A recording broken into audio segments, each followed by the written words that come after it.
बारीबाट भाँचेर ल्याइयो नङ्ग्याइयो अनि त्यसरी छोडाउनु पो थाल्यो। यो पहिला हार लाउन चाहिँ गाह्रो। बाटो बनाउन गाह्रो हुन्छ। त्यो बाटो बनाइसकेपछि त छोडिन्छ। दुधे मकै छोडाउन गाह्रो।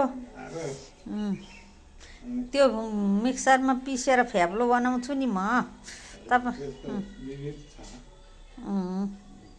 रोटी बनाउने हो।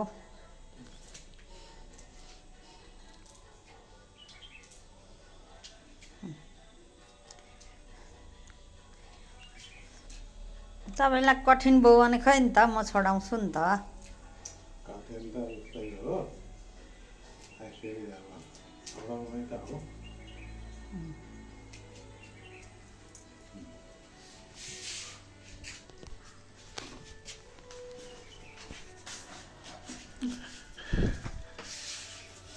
रोटी पकाइदिनु पर्यो उहिलेको पाराको। बारीबाट मकै हरिया भाँचेर ल्याइयो, नङ्ग्याइयो अनि यति छोडाइँदैछ। अब यसलाई चाहिँ अनि यसलाई चाहिँ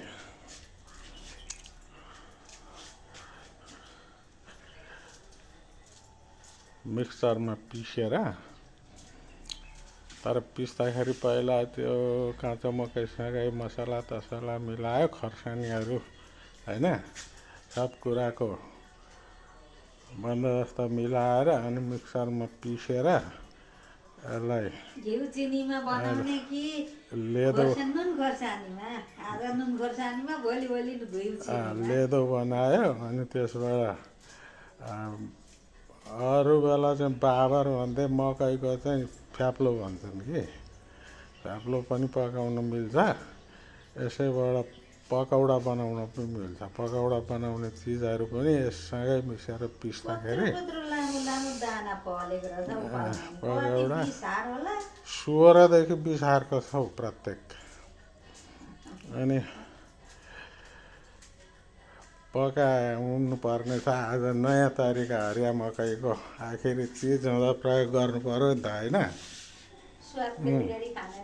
हो, आखिरी खाने हो। जसरी भए पनि हरियो मकैलाई विभिन्न प्रकृतिमा लगाएर खाने हो, परिकार बनाएर खाने हो।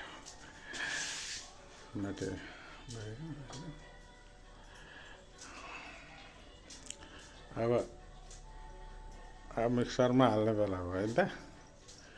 तर त्यो मसला भन्छ नि, भनाइ चाहिँ 32 मसला के भन्छ, सबै थोक मिलाएर एकैताल पिस्यो भने चाहिँ मजा हुन्छ के।